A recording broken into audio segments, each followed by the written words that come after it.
Dalam nama Bapa dan Putra dan Roh Kudus. Amin.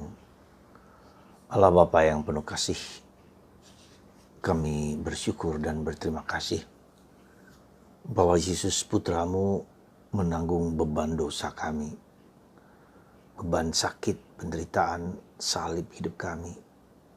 Sekecil, sebesar apapun ditanggung oleh Yesus. Terima kasih Tuhan. Dan bukan hanya itu, Engkau memberikan kepada kami keselamatan yang ditawarkan oleh Yesus kepada kami. Semoga kami semakin mengimani Yesus, semakin mengenal Yesus, semakin mencintai Yesus dalam hidup kami. Terpujilah namamu kini dan sepanjang segala masa. Amin. Para saudara, dalam 2 hari yang lalu, dalam bacaan pertama dari kitab Raja-Raja dilukiskan tentang kengerian kehancuran Yerusalem. Kerajaan Yehuda yang dibangun oleh Daud, Salomo, akhirnya hancur luluh berantakan. Kalau boleh dikatakan itu juga karena sebab dari Daud dan Salomo sendiri.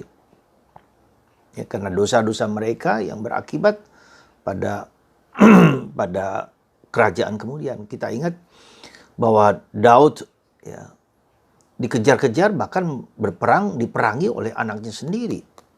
Bayangkan Mbak, ya. Daud raja yang besar, agung, mulia, toh pada akhirnya juga kekuasaan mau diambil oleh anak-anaknya. Ya.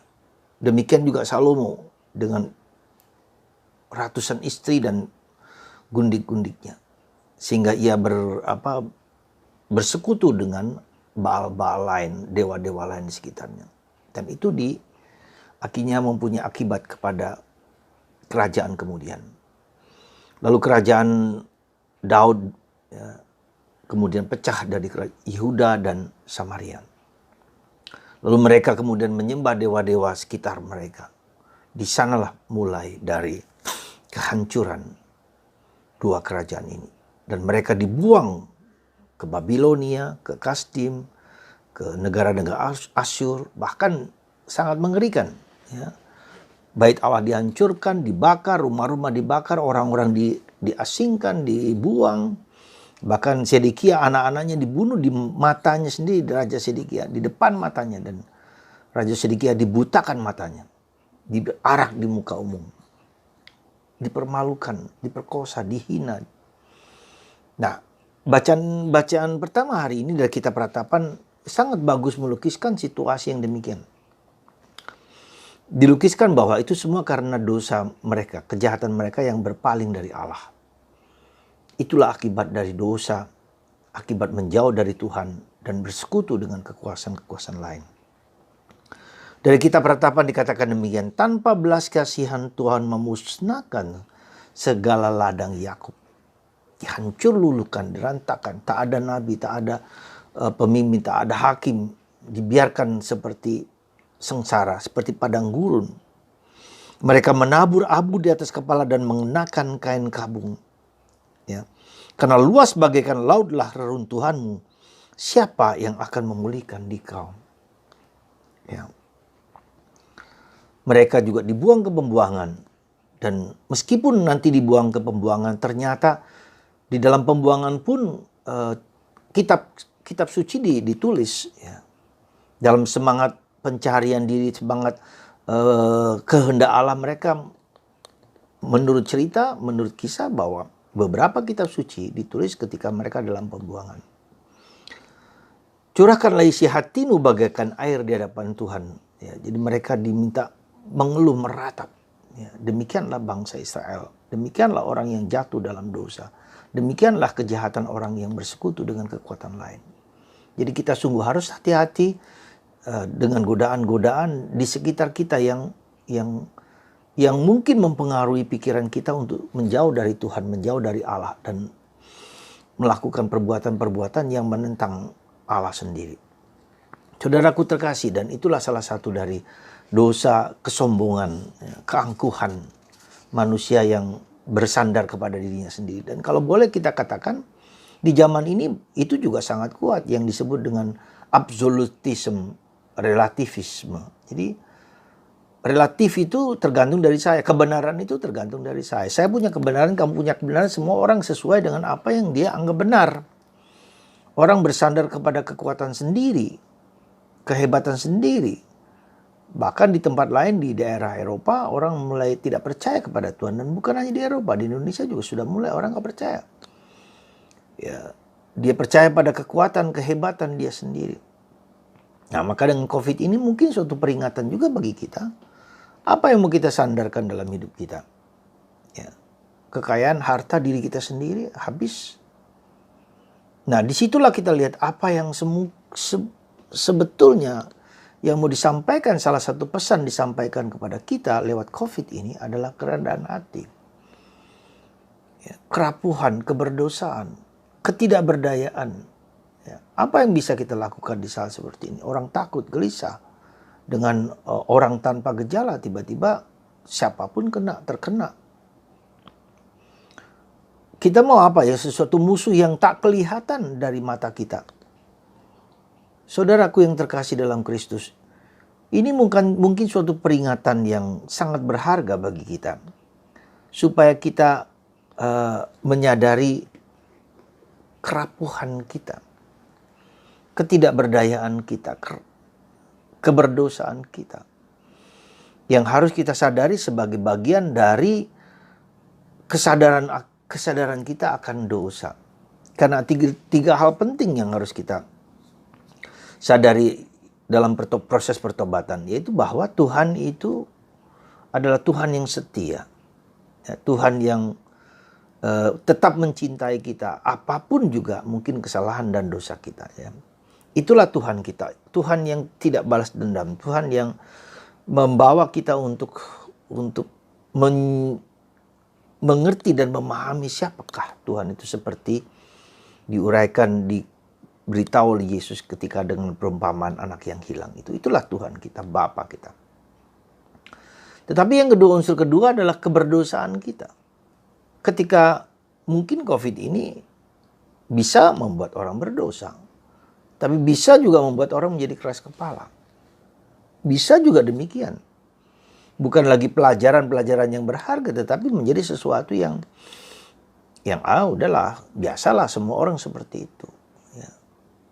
Jadi bukan sekedar kembali ke seperti dulu, tetapi kembali bertobat untuk mengandalkan diri dan kerapuhan dosa kita. Dan ketiga adalah bahwa Tuhan bisa melakukan hal-hal yang karena keluar biasaan dia, karena cintanya kepada kita. Ya. Ketiga hal itu harus kita sadari sebagai bagian proses pertobatan hidup kita masing-masing. Nah, bacaan Injil hari ini memberikan contoh kepada kita seorang yang sangat rendah hati, seorang perwira tentara Romawi. Sekali lagi, perwira tentara Romawi yang punya kedudukan.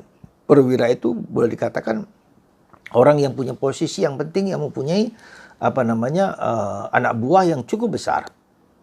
Dan dia bisa memerintah anak buah dengan pangkat yang lebih rendah. Dan di atas dia ada perwira yang lebih tinggi. Anda bayangkan seorang yang punya kedudukan orang Roma yang seperti ini. Tetapi dia peduli dengan hambanya. Saya yakin hambanya itu adalah orang Yahudi. Ya. Nah, kenapa si perwira ini begitu peduli, begitu care dengan hamba yang sakit ini? Mungkin sudah ada relasi yang baik di antara mereka. Mereka saling melengkapi, saling membantu, saling mengasihi sebagai bagian dari keluarga dari perwira itu. Ya, jadi bukan hanya sekedar pembantu ya dengan majikan, tetapi lebih saya kira demikian. Karena si perwira itu datang sendiri kepada Yesus. Dia tidak meminta seseorang kepada Yesus, tidak mengutus seseorang, tapi dia datang sendiri dan minta kepada Yesus. Hambaku sedang sakit keras, ya. Mau mati, ya, dia sangat menderita, sakit lumpuh, berbaring di rumah karena sakit lumpuh, dan ia sangat menderita. Nah, sangat mengherankan bahwa Yesus dengan cepat, aku akan datang menyembuhkannya. Ya, mungkin Yesus sudah kenal hati orang si perwira ini, mungkin ya, jadi dia langsung menjawab, ya aku mau datang. Ya, tetapi si perwira itu mengatakan, nggak usah datang, katakan saja, maka hambaku akan sembuh. Yang doa yang selalu kita ulang ya, sebelum komuni itu, datanglah Tuhan, bersabdalah, hambamu ya akan sembuh. Yesus kagum akan iman dari perwira itu, karena dia mengatakan, saya adalah seorang perwira. Ketika saya mengatakan kepada utusan, katakan saja, lalu akan terjadi. Demikian pula saya dari atasan saya kepada saya. Jadi suatu gerakan hierarkis ya. Jadi diberikan kepada ini, kepada bawahannya, bawahan kepada bawahannya lagi. Nah, jadi itu juga suatu iman yang luar biasa ketika Yesus memandang, melihat perwira itu, melihat hati. Yesus melihat hati manusia. Nah, maka Yesus memuji perwira itu. Nah, apa yang terjadi kemudian? Bahwa ada utusan yang datang kepada perwira itu, bahwa anak, supaya dia pulang. Dan pada saat itu dikatakan, itu pada jam Yesus mengatakan anak itu sembuh, anak itu sembuh. Ya. Dan Yesus mengatakan, pergilah, pulanglah. Terjadilah seperti yang engkau katakan. Jadi maka pada saat itu juga sembuhlah hamba itu. Jadi Yesus tidak datang kepada perwira, ke rumah orang tersebut. Tetapi Yesus mengatakan bahwa hambanya akan sembuh. Tepat seperti dia katakan itu, hamba itu sembuh. Dan Yesus mengaguminya. Ya, saudaraku yang terkasih, kita belajar banyak dari perwira ini. Apa? Kerendahan hati. Ya. Dan keyakinan, kepercayaan akan sabda Tuhan. Dan ini juga mengingatkan kita bahwa kenapa kita bergaul akrab dengan sabda Tuhan. Kitab suci sebagai salah satu ungkapan dari pengenalan kita akan Yesus. Kita harus semakin kenal Yesus. Jangan pernah merasa bahwa kita sudah kenal Yesus. Tidak bisa. Harus berkembang, harus tumbuh. Pengenalan itu, pemahaman, keyakinan, sampai keyakinan dalam bahwa Yesus mencintai, mengasihi aku. Dan itu butuh terus-menerus bergaul dengan kitab suci. Setiap hari mendengarkan, membaca, ya, sebagai sarana untuk bertemu dengan pribadi Yesus yang penuh kasih itu. Maka seperti perwira itu, dengan Yesus terjadi dialog, terjadi komunikasi, terjadi suatu keakraban yang mesra di antara mereka. Dan itu yang harus menjadi sesuatu kekuatan dalam diri kita. Meskipun di bagian selanjutnya bahwa Yesus menyembuhkan banyak orang, demam, berbagai macam penyakit, setan diusir, segala macam itu semua. Ya. Tapi tidak dikatakan terjadi suatu percakapan, suatu dialog, suatu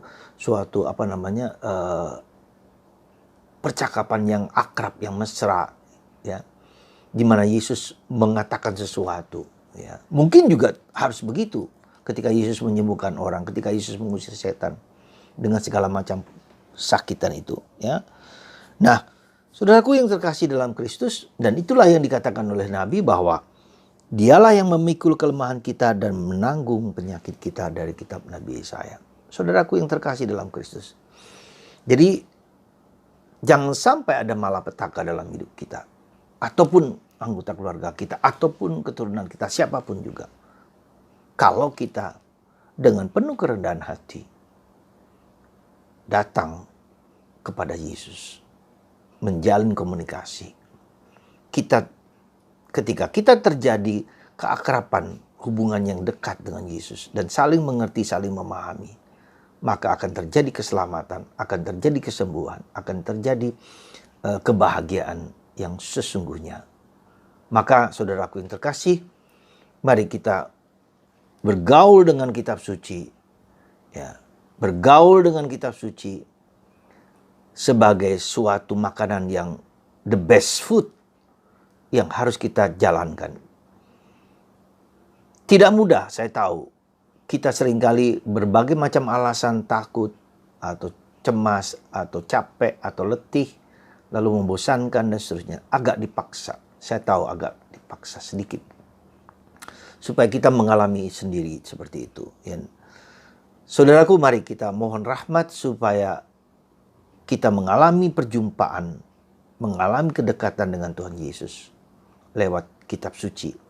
Saya menganjurkan kepada Anda, bukalah Bible Learning by Father Joseph. Buka, baca, renungkan setiap hari satu video. Kita renungkan, lalu apa maknanya itu bagiku? Meditasio. Jadi meditasio itu bukan hanya duduk diam merenung berpikir, tapi kita bertanya, apa itu maknanya bagiku? Lalu kontemplasio. Lalu Tuhan mau bicara apa padaku? Hambamu mendengarkan. Lalu itu meresap dalam diri kita. Kita diam, kita hening, kita doa. Dan setiap hari itu kita masukkan dalam diri kita. Dan akhirnya kita akan pelan-pelan Tuhan akan datang hadir bersama kita. Mendengarkan kita. Menyembuhkan penyakit kita. Menghibur kita. Memberikan kekuatan kepada kita. Ya, jadi apa? Coba Anda buka setiap hari. Saya sangat menganjurkan teks itu luar biasa. Romo Yosef. Bagus. Ya. Kita masuk, kita selami. Dengan media medsos yang demikian ini kita belajar, mendengarkan, tetapi juga teks kitab suci harus kita buka. Ya, kita harus membaca satu persatu, ayat satu-satu, lalu kita merenungkan bagian-bagian tersebut. Lalu meditasio. Apa artinya bagiku? Lalu yang kedua, kontemplasio. Apa yang Tuhan katakan kepadaku secara pribadi.